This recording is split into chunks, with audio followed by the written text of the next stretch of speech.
ونشهد أن سيدنا وسندنا ومرشدنا ومولانا محمدا عبده ورسوله بأرسل حق بشيرا ونذيرا وداعا إلى الله بإذنه والسراج منيرا أما بعد فإن خير الحديث كتاب الله وخير الهدي هدي محمد صلى الله عليه وسلم وشر الأمور محدثاتها وكل محدثات بدعة وكل بدعة ضلالة وكل ضلالة في النار. قال الله تبارك وتعالى في كتاب الحميد وفرقان العظيم فاستعوذ بالله السميع العليم من الشيطان الرجيم بسم الله الرحمن الرحيم. يا أيها الذين آمنوا أطيعوا الله وأطيعوا الرسول وأولي الأمر منكم فإن تنازعتم في شيء فردوا إلى الله ورسوله. وقال النبي صلى الله عليه وسلم كل أمتي يدخلون الجنة إلا أباه قيل من أباه قال من أطاعني دخل الجنة ومن عصاني فقد أبى. رواہ البخاری. اللہم صلی علی محمد وعلی آل محمد کما صلیت علی ابراہیم وعلی آل ابراہیم انک حمید مجید. اللہم بارک علی محمد وعلی آل محمد کما بارکت علی ابراہیم وعلی آل ابراہیم انک حمید مجید. رب اشرح لی صدری ویسر لی امری واحلل عقدۃ من لسانی یفقہوا قولی. اور رب زدنا علما اور رب زدنا علما سبحانک لا علم لنا الا ما علمتنا انک انت العلیم الحکیم. آمین یا رب العالمین. حمد و ثنا، تعریف، تسبیحات و تحمیدات مالک کل خالق کائنات وحدہ لا شریک رب کے لیے جس کا کوئی شریک نہیں. درود و سلام، درود و عظمت اور درود و رحمت ہوں کائنات کے امام اعظم، خطیب اعظم، مرشد اعظم حضرت محمد رسول اللہ صلی اللہ علیہ وسلم کی ذات اقدس پر، جنہیں اللہ رب العالمین نے رحمت بنا کر بھیجا اور قرآن کے اندر ذکر فرمایا وما ارسلناک الا رحمتا للعالمین. حمد و ثنا، درود و سلام کے بعد اللہ رب العالمین سے پوری امت دعا کرتے ہیں کہ اللہ صحابہ کرام، اولیاء کرام اور علماء حق کے درجات بلند فرما، جنہوں نے اس دین حق کو مینوان ہم تک پہنچایا. آج جو آیت مبارکہ میں نے آپ کے سامنے تلاوت فرمائی وہ سورہ نساء کی آیت، اور ہماری زندگی کا پورا محور اسی آیت کے ارد گرد گھومتا ہے. چاہے ہماری نماز ہو، روزے ہوں یا زکوٰۃ ہو، صدقات، خیرات، نکاح، طلاق، ہماری زندگی کا کوئی بھی شعبہ ہو، اس شعبے کے اندر ہمیں ہر صورت کے اندر اس کے سوا ہمیں کوئی چارہ نہیں کہ ہم اللہ اور اللہ کے رسول صلی اللہ علیہ وسلم کی فرما برداری کریں، تابعہ داری کریں. تو یہ آیت جو ہے، اس میں اللہ رب العالمین نے ایک ہمارے لیے لاہ عمل بتایا. اللہ کی اطاعت، محمد رسول اللہ صلی اللہ علیہ وسلم کی اطاعت، اولی الامر کی اطاعت، اور اس کے بعد اگر تنازع ہو جائے، جھگڑا ہو جائے، اختلاف ہو جائے تو اس صورت میں اس جھگڑے کو، اس اختلاف کو اللہ اور اللہ کے رسول صلی اللہ علیہ وسلم کی طرف لوٹانا ہے. یہی ہماری دعوت ہے. ہم کوئی نیا دین لے کر نہیں آئے. عام طور پر جب جہالت کا دور تھا ہماری اسٹیٹ میں بھی صرف یہ کہہ دینا کافی تھا کہ یہ گستاخ ہے، اور ہمیں یہ پتہ ہی نہیں ہے کہ گستاخ کس کو کہتے ہیں، گستاخ کسے کہا جاتا ہے. کیا سلفی لوگ، یہ اہل حدیث لوگ، کیا یہ گستاخ ہیں؟ اگر یہ اللہ اور اللہ کے رسول صلی اللہ علیہ وسلم کے گستاخ ہیں پھر تو یہ مسلمان ہی نہیں.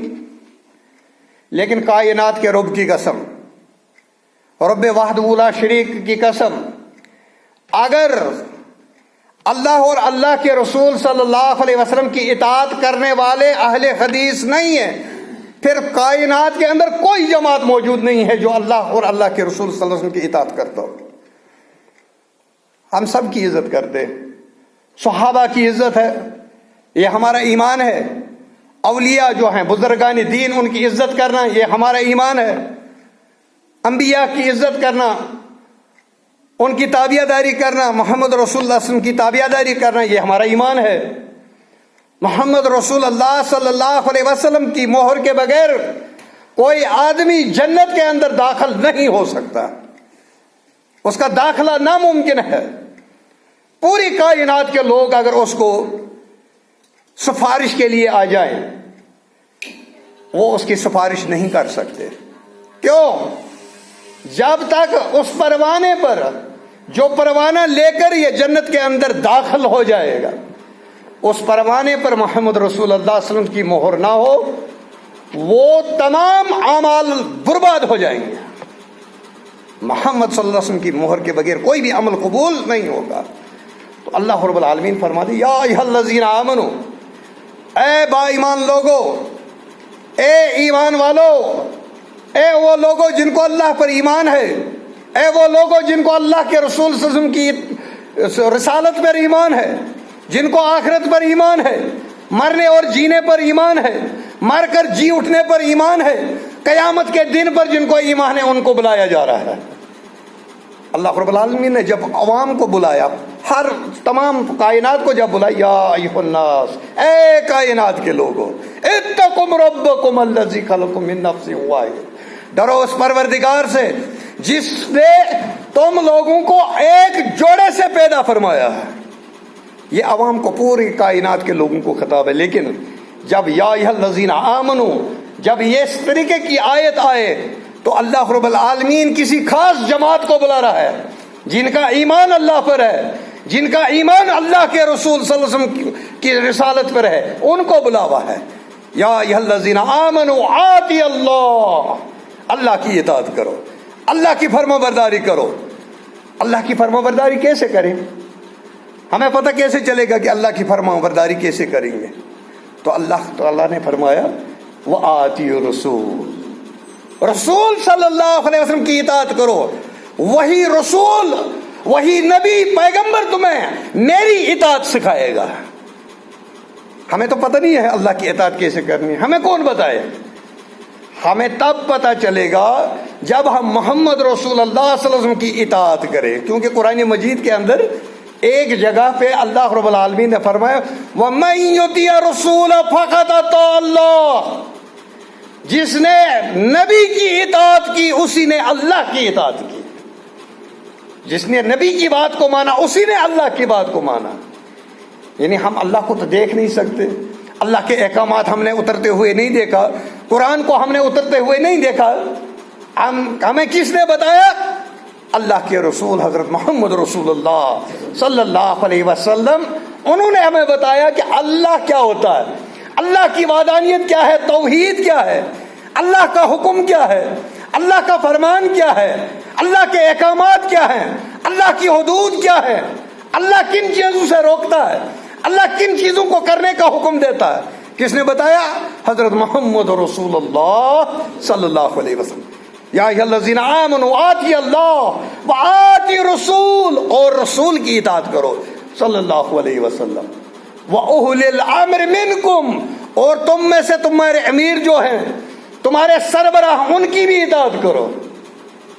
اللہ رب العالمین چاہتا تو یہاں پہ اتنی آیت پر اختتام فرماتا، نہیں، اللہ جانتا ہے، اللہ نے انسان کو تخلیق کیا ہے، اللہ انسان کو پیدا کیا، اللہ جانتا ہے کہ ان کو آپس میں اختلاف ہو سکتا ہے، اللہ جانتا ہے، اللہ کو تو پتہ ہے، اللہ کی بنائی ہوئی مخلوق ہے۔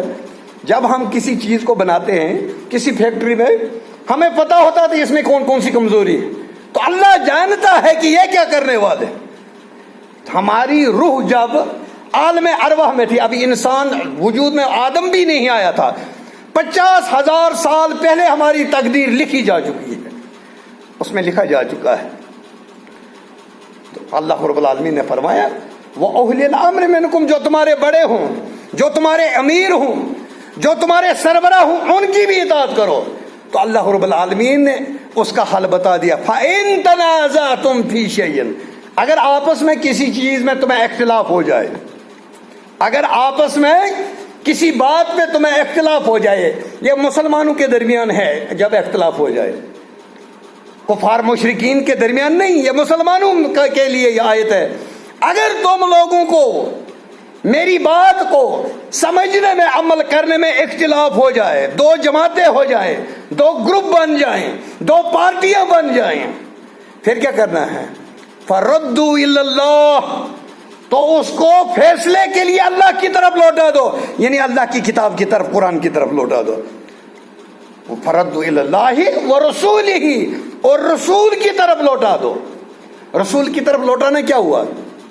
رسول صلی اللہ علیہ وسلم کی سنت، حدیث تمہیں بتائے گی اس مسئلے کا، اس اختلاف کا حل کیا ہے، اس سے پوچھو، اپنے مولویوں سے فتویٰ مت لو۔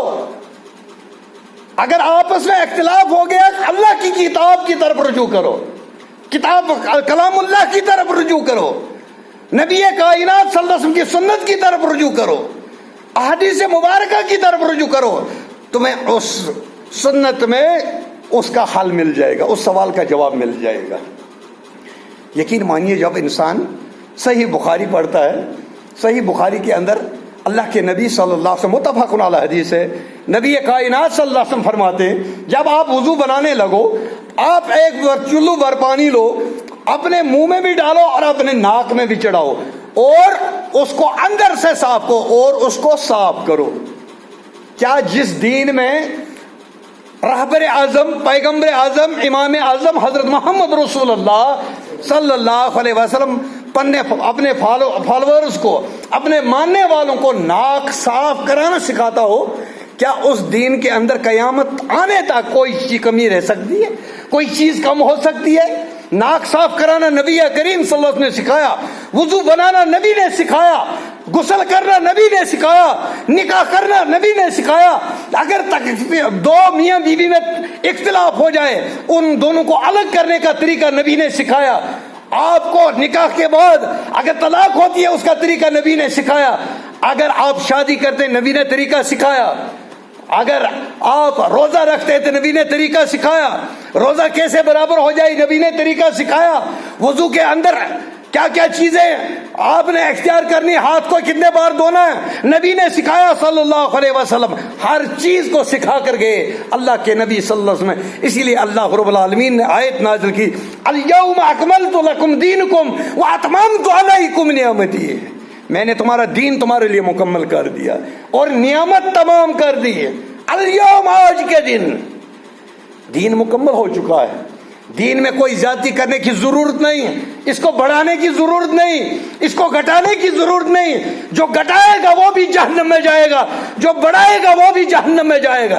اس کو اعتدال پر رکھو۔ جو دین مکمل، اللہ کے نبی صلی اللہ علیہ وسلم، ان کی ذات اقدس پر جو دین مکمل ہو چکا، وہ دین آج بھی مکمل ہے، قیامت تک مکمل رہے گا۔ اس میں کوئی نہ بڑھا سکتا ہے نہ گھٹا سکتا ہے۔ میں آپ کو ایک مثال دوں، ہاتھ میں 5 انگلیاں، ہاتھ برابر، ایک کٹ گئی، یہ ہاتھ برابر رہا ہے، یہ جچے گا؟ اس سے کوئی کام کر سکتا؟ انگوٹھا کاٹ دو، کوئی کام کر سکتا؟ کھانا نہیں کھا سکتا، کوئی کام نہیں کر سکتا۔ جب ایک انسان کا ہاتھ یہ برابر نہیں رہتا اس کو کم کرنے کی وجہ سے، تو دین اسلام میں اگر ہم کم کریں کیا وہ برابر رہے گا؟ کیا اللہ اس پر انعام دے گا؟ کیا اللہ رب العالمین اس پر راضی ہوں گے؟ اب یا اگر اس ہاتھ میں ایک انگلی اور لگائیں، چھٹی انگلی، یا دو اور لگا دے، ساتویں انگلی، کیا ہاتھ جچے گا؟ ارے یہ اللہ کی تخلیق ہے. اللہ رب العالمین نے آپ کو 5 انگلیاں ہاتھ میں دی، آپ کا ہاتھ جچ رہا ہے، آپ اس سے کام کر رہے ہیں، آپ اس کو ہر چیز کے لیے استعمال کرتے ہیں، اور اگر چھٹی انگلی آ جائے، 7ویں انگلی آ جائے، آپ کا ہاتھ نہیں جچتا، آپ کے ہاتھ میں تکلیف ہوتی ہے، آپ باہر نکلنے کے قابل نہیں رہتے. جب نبی کے صلی اللہ علیہ وسلم نے جو دین سکھایا اس میں کمی کر کے یا اس کو زیادتی کر کے آپ کیسے سمجھتے ہو کہ ہم اللہ سے کل انعام حاصل کریں گے؟ یہ تو ہمارا ہاتھ ہے، یہ کمی اور زیادتی برداشت نہیں کرتا. کیا اللہ کا دین ایسے ہی؟ آپ بازار جاتے ہو، چائے خریدنی ہے، ہم سویرے صبح ہر ایک نمکین چائے پیتا ہے، 10 دکانوں پر جاتا ہے، چباتا ہے. 1 کلو چائے یہ تو 10 دن کے بعد ختم ہو جائے گی. کیا اللہ کا دین اتنا آسان ہے جیسے آپ کو مرضی آئے اس کو آپ امپلیمنٹ کرو گے، اس پر عمل کرنا شروع کرو گے؟ اس کے لیے تحقیق ہے. جب آپ کپڑے خریدنے کے لیے تحقیق کر دو، 10 دکانوں کا چکر لگاتے ہو، اس کے پاس 10 عالموں کا چکر لگا کر پوچھو، عالم سے مسئلہ پوچھو، میرے پاس یہ مسئلہ ہے، اس کا کیا حل ہے شریعت کے اندر، اس شریعت کے اندر جس شریعت کو اللہ کے نبی حضرت محمد رسول اللہ صلی اللہ علیہ وسلم لے کر آئے ہیں. یہ تو پوچھنا چاہیے نا ہمیں، عالموں کے پاس جانا چاہیے نا. تو خود بخود گوگل پر دیکھ کر سرچ کر کے فتویٰ نہیں دینا چاہیے. یہ دین کا معاملہ ہے. اگر آپس کے معاملے میں کوئی غلطی ہو جائے گی اس کی کوئی پرواہ نہیں ہے، زیادہ سے زیادہ ڈانٹ پڑے گی، بڑوں سے، گھر کے بڑوں سے ڈانٹ پڑے گی. لیکن اگر دین کا مسئلہ کسی کو غلط بتا دیا، انہوں نے اس پر عمل کرنا شروع کر دیا، تو اللہ رب العالمین کی پکڑ ہوگی. اس کو پوچھا جائے گا آپ نے کیسے بتایا، کہاں سے لایا، دین لے کر آئے ہو، نماز لے کر آئے ہو، روزہ لے کر آئے ہو. اللہ رب العالمین پوچھے گا کیا اس نماز پہ نبی کی مہر ہے، کیا اس روزے پہ نبی کی مہر ہے، کیا اس زکوٰۃ پہ نبی کی مہر ہے، کیا تمہارے اعمال پہ نبی کی مہر ہے؟ اگر مہر ہے وہ قبول کیے جائیں گے، اگر مہر نہیں ہے وہ ریجیکٹ کیے جائیں گے. دنیا کو اصول دیکھ لو، کسی دفتر میں چلے جاؤ، مہر کے بغیر کوئی کاغذ قبول ہوتا ہے؟ نہیں ہوتا ہے. جب افسر کی مہر لگ جاتی ہے کاغذ کمپلیٹ ہو جاتا ہے. تو یہ دنیا کا اصول ہے. کیا اللہ کا اصول یوں ہی جیسے مجھے مرضی آئی، جیسے میں عمل کروں اللہ قبول کر لے گا؟ نہیں بھائی، تحقیق کرنی ہے. نبی کائنات صلی اللہ علیہ وسلم 23 سالہ نبوی زندگی کے اندر ہر ایک طریقہ ہمیں سکھا کر گئے. یا ایھا الذین آمنوا آتی اللہ واتی رسول، اے ایمان والو اطاعت کرو اللہ کی، اطاعت کرو رسول صلی اللہ علیہ وسلم، وہ اولی الامر منکم، اور جو تمہارے امیر ہیں، تمہارے علماء ہیں، ان کی بھی اطاعت کرو. اگر اختلاف ہو جائے، فَإِن تَنَازَعْتُمْ فِي شَيْءٍ، اگر اختلاف ہو جائے پھر کیا کرو؟ فَرَدُّوا إِلَى اللَّهِ وَرَسُولِ، اس کو لوٹاؤ. وہ اس کے فیصلے کے لیے کہاں جاؤ گے؟ رجوع کہاں کی طرف کرو گے؟ کسی عالم کی طرف نہیں، اللہ کی کتاب کی طرف رجوع کرو، اللہ کہ نبی صلی اللہ علیہ وسلم کی سنت کی طرف رجوع کرو. فَإِن تَنَازَعْتُمْ فِي شَيْءٍ فَرُدُّوهُ إِلَى اللَّهِ وَرَسُولِهِ إِن كُنتُمْ تُؤْمِنُونَ بِاللَّهِ. آگے اللہ تبارک تعالیٰ نے فرمایا إِن كُنتُمْ تُؤْمِنُونَ بِاللَّهِ، اگر تمہارا ایمان ہے اللہ پر، وَبِالْيَوْمِ الْآخِرِ، اگر تمہارا آخرت پر ایمان ہے، پھر تمہیں اپنے اختلافات کو فیصلے کے لیے جب جانا ہوگا، اپنے اختلافات کا فیصلہ کرانا ہوگا، پھر کہاں جانا ہے؟ کتاب و سنت کی طرف پھر لوٹنا ہے. اولی الامر، اس کی اطاعت کرنی ہے. کب تک کرنی ہے؟ جب تک وہ کتاب و سنت کے خلاف نہ ہو. کتاب و سنت سے ہٹ گیا، عالم ہٹ گیا، تقریر کرنے والا ہٹ گیا، مفتی کتاب و سنت سے ہٹ گیا، اس کا مسئلہ بھی نہیں ماننا ہے. فَرَدُّوا إِلَى اللَّهِ وَرَسُولِهِ إِن كُنتُمْ تُؤْمِنُونَ بِاللَّهِ وَبِالْيَوْمِ الْآخِرِ ذَلِكَ خَيْرٌ وَأَحْسَنُ تَأْوِيلًا. یہی طریقہ آپ کے لیے جو اللہ تبارک و قرآن میں بیان کیا، یہی آپ کو اپنی زندگی کے اندر امپلیمنٹ کرنا ہے. یہی بہترین بات ہے، یہی بہتر طریقہ ہے، یہی اچھا طریقہ ہے، یہی افضل طریقہ ہے. اسی میں کامیابی ہے، اسی میں تم کامیاب ہو جاؤ گے. اور جو اپنے طریقے اختیار کرو گے ان میں کوئی کامیابی نہیں ہے. علامہ ابن قیم الجوزی رحمۃ اللہ علیہ، شیخ الاسلام، وہ بیان کرتے ہیں کہ اللہ رب العالمین نے جب یہ آیت نازل فرمائی تو اس میں فرمایا آتی اللہ، یہ امر فعل امر کا صیغہ ہے، فعل امر کا صیغہ یعنی حکم، یہ اللہ کا حکم ہے۔ آتی اللہ یہاں پر یہ استعمال کیا گیا۔ وہ آتی رسول، جب نبی کریم صلی اللہ علیہ وسلم کی بار آئی، رسول کی باری آئی، وہاں پہ بھی یہی فعل امر کا صیغہ استعمال کیا گیا۔ لیکن جب اہل الامر تمہارے جو سربراہ ہیں ان کے لیے جب بولا گیا ان کی اطاعت کے لیے، وہ اہل الامر منکم، اہل الامر کی اطاعت تابع کر دی کتاب و سنت کی، علماء کی، اہل الامر جو تمہارے سربراہ ہیں ان کی اطاعت وہ کس کے تابع ہے؟ کتاب و سنت کی۔ اگر وہ کتاب و سنت کے مطابق فتویٰ دیتے ہیں ہماری سر آنکھوں پر، جو بھی ہو، جماعت کا کوئی بھی نام ہو، بغیر کسی نام کے جو بھی جماعت ہو جو کتاب و سنت کی اتباع کرتی ہو، جن کا اپنا لاہ عمل سلف و صالحین کا طریقہ ہو، کتاب و سنت ہو، ان کے لیے کیا ہے؟ کتاب و سنت پر جو چلنے والا ہو، عمل کرنے والا ہو، ان کی اطاعت کرنا، وہ اہل الامر اگر اس قسم کی اطاعت کا حکم دے اس کو اپنے عمل میں لانا چاہیے۔ اگر کتاب و سنت کے خلاف ہے پھر کسی کی بات نہیں مان۔ کیوں؟ اللہ تبارک تعالیٰ نے جب توحید کے لیے بتایا، اگر ایک بیٹا ہے، اگر باپ اس کو کہے گا کہ تو شرک کر، بیٹے نے توحید و سنت کو سمجھ لیا، باپ بولے گا شرک کرو، تو اللہ رب العالمین نے فرمایا اپنے باپ کو زور سے اس کو اف بھی مت کہو، لیکن جب اللہ کے خلاف بغاوت ہو وہاں پر باپ کی اطاعت نہیں۔